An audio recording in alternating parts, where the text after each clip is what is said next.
여전히 자신의 상관이었던 윤석열 대통령의 허락 없이는 아무것도 못합니까? 카톡 지시를 받으셔야 됩니까? 그렇게 정치 비루하게 하지 마십시오. 구질구질한 것은요, 민주당이 뭐 구질구질하다고 하는데, 지하철, 돈도 많은 분이 지하철 공채 몇십만 원 아끼려고 지방으로 주소지 이관하면서 주민등록법 위반하는 게, 그런 게 구질구질한 겁니다. 오는 27일부터 50인 미만 사업장까지 적용되는 중대재해처벌법을 두고 국회에 적용유예 법안 처리를 촉구했습니다. 매우 유감스럽습니다. 윤석열 대통령은 여전히 사람보다는 돈이 더 중요하신 것 같습니다. 옛말에 사람 나고 돈 나지 돈 나고 사람 나지 않았습니다. 정치는 본령이 국민의 생명과 안전을 지키는 것이 최우선입니다. 그 다음이 국민의 재산을 지키는 겁니다. 윤석열 대통령께서는 현장에서 노동자들이 어떤 위험한 환경에서 일하고 있는지 모르십니까?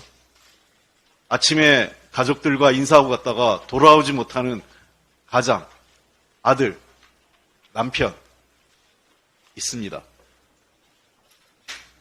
그분들의 아픔을 아십니까? 민주당은 중대재해처벌법 유예와 관련돼서 여러 가지 얘기를 했습니다. 특히 세 가지 원칙을 반복해서 제안했는데 어느 하나 정부가 성의를 보이지 않고 있습니다. 그 어떤 준비도 없이 무응답으로 일관하며 적용유예에 관련돼서 여론몰이만 하다가 이제 불과 열흘 앞두고 2년 추가 유예 법안을 국회 보고 처리하라, 거의 일방 통보 수준입니다. 국회가 무슨 통법부입니까? 대통령이 시키면 다 하는 게 국회입니까? 국회를 무시하는 대통령의 인식을 그대로 보여주고 있습니다. 언제까지 즉흥적으로 국정을 운영하실 겁니까? 대통령이 해야 할 것은 법안 처리 요구가 아니라 행정부 수반으로서 지난 2년간 아무것도 제대로 하지 못한 것에 대한 사과와 함께 실질적인 대안을 마련해 오는 것입니다. 작년 12월 발표된 고용노동부 2022년 산업재해 현황 분석에 따르면 전체 산재 사망자 2,223명 중 무려 61%인 1,372명이 50인 미만 사업장에서 발생하고 있습니다. 근데 그대로 유예해달라는 겁니까? 아무런 대안도 없이? 제가 여러 차례 말씀드렸습니다. 무엇보다 중요한 것은 중대재해처벌법 이행과 산업현장 안전관리감독을 책임질 산업안전보건청을 설치해달라고 얘기했습니다. 산업안전보건청 설치 없이 정부가 마치 할 일을 다 한 것처럼 국민을 속이는 것은 중대재해처벌법이 제정되기 전까지 희생된 노동자들을 전혀 존중하지 않는 것입니다. 지금도 전국의 산업 현장에서 사망사고와 부상으로 고통받고 있는 국민들을 실망시키고 있는 것입니다. 중대재해처벌법은 2022년 1월 27일부터 이미 2년간 52만 사업장 적용 유예됐습니다. 이 기간 동안 정부는 현장에 준비를 했어야 되는데 하지 않은 것입니다.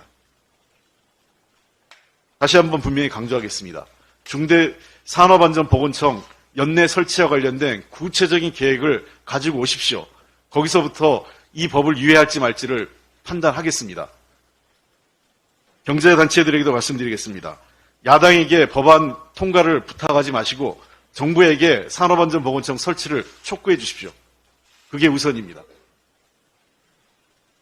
한동훈 위원장에게도 말씀드리겠습니다. 정치개혁에 대해서 연일 많은 말씀을 하고 계십니다. 정치는요, 자기가 원하는 게 있으면 상대의 원하는 것도 존중하고 경청하는 것이 중요합니다. 국회에 특권 내려놓기, 네, 맞습니다. 저희들도 동의하고 이미 관련 법안 제출했습니다. 그러려면 국민들이 많은 우려를 갖고 있는 제왕적 대통령제를 개선하는 것도 함께 수용하십시오. 5.18 전문, 국회 전문에, 헌법 전문에 넣겠다고 하셨으니 그것도 같이 합시다. 아울러 기후변화, 저출생, 고령화에 따른 인구위기 등도 함께 대책도 해서 필요하면 헌법에 반영할 수 있도록 함께 논의합시다. 여전히 자신의 상관이었던 윤석열 대통령의 허락 없이는 아무것도 못합니까? 카톡 지시를 받으셔야 됩니까? 그렇게 정치 비루하게 하지 마십시오.